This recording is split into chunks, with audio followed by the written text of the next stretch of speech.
નમસ્કાર. ચાલો આજે એક એવી ગહન આધ્યાત્મિક યાત્રા પર નીકળીએ જે આપણા દરેક શ્વાસમાં છુપાયેલા એક મોટા રહસ્યને ખોલશે. અને આ સફરમાં આપણી સાથે માર્ગદર્શક તરીકે છે મહાન સંત કવિ કબીર. સાંભળો કબીરનો આ પોકાર, એ સીધો આપણા અંતરાત્માને જગાડે છે.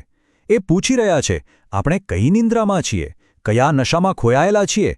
બસ આ એક સવાલ, એ જ આપણી આત્મજાગૃતિની યાત્રાની સાચી શરૂઆત છે.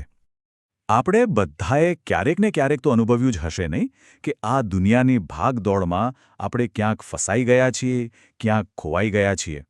મોટાભાગની આધ્યાત્મિક પરંપરાઓ માને છે કે આ અનુભૂતિ થવી એ જ જાગૃતિ તરફનું પહેલું પગથિયું છે.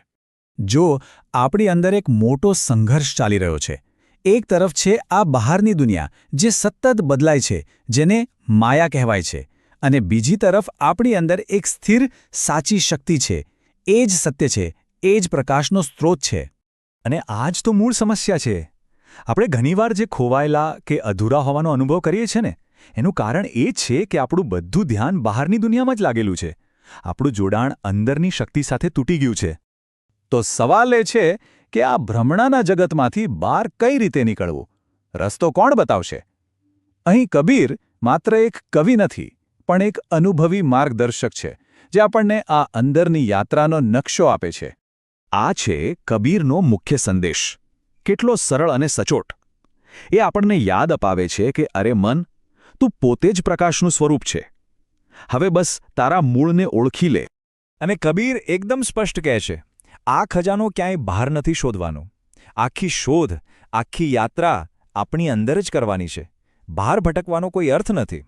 તો ઠીક છે, યાત્રા અંદર કરવાની છે, પણ એનું સાધન શું? એ સાધન છે એક ગુપ્ત મંત્ર, જે બીજે ક્યાંય નહીં પણ આપણા પોતાના શ્વાસમાં જ છુપાયેલો છે. ચાલો આ સોહમ શબ્દને બરાબર સમજીએ. સોહમનો અર્થ થાય છે તે હું છું. અહીં સો એટલે કે તે એટલે કે પરમ સત્ય બ્રહ્મ, અને હમ એટલે કે હું. આ મંત્ર જીવાત્મા અને પરમાત્માની એકતા દર્શાવે છે. અને જુઓ, સૌથી અદ્ભુત વાત તો એ છે કે આ મંત્ર જાપ માટે કોઈ ખાસ પ્રયત્ન કરવાની જરૂર જ નથી. એ તો આપણા દરેક શ્વાસ સાથે કુદરતી રીતે જ થઈ રહ્યો છે. જ્યારે શ્વાસ અંદર જાય છે ત્યારે ધ્વનિ છે સો, અને જ્યારે શ્વાસ બહાર આવે છે ત્યારે ધ્વનિ છે હમ. બસ આના પર ધ્યાન કેન્દ્રિત કરવાનું છે. હવે એક આશ્ચર્યજનક વાત કહું? આપણને ખબર પણ નથી હોતી, પણ દરરોજ આપણે આ મંત્રનો જાપ લગભગ 21,600 વખત કરીએ છીએ. વિચાર તો કરો, આપણો દરેક શ્વાસ એ પરમતત્વ સાથેની એકતાનું પુનરાવર્તન છે. સંતોની ભાષામાં આને અજપા જાપ કહેવાય છે. એટલે કે એવો જાપ જે આપણે કરવો નથી પડતો, પણ એ આપણી અંદર સતત આપમેળે ચાલી રહ્યો છે. આ બતાવે છે કે આધ્યાત્મિકતા કોઈ જટિલ ક્રિયાકાંડ નથી, પણ એકદમ સહેજ અવસ્થા છે.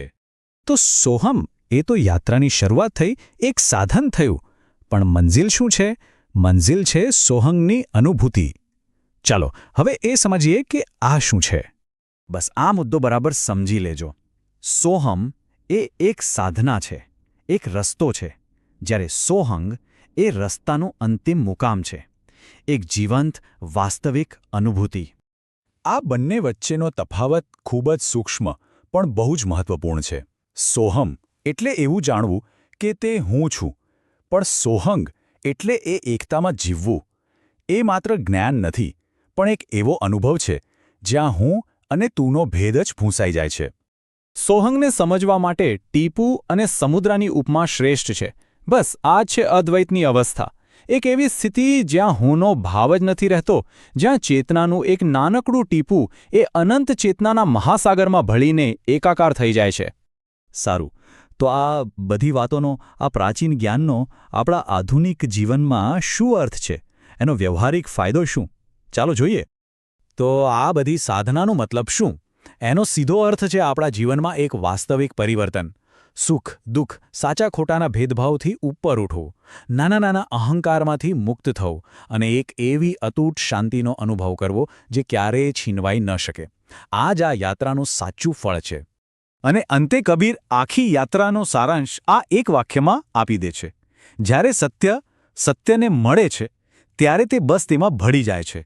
વ્યક્તિગત આત્માનું પરમ સત્ય સાથે સંપૂર્ણ મિલન.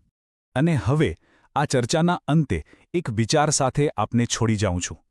જો આપણો દરેક શ્વાસ આપણને આપણી સાચી ઓળખ યાદ અપાવી રહ્યો છે, તો પછી આપણે દિવસભર બીજું શું સાંભળી રહ્યા છીએ?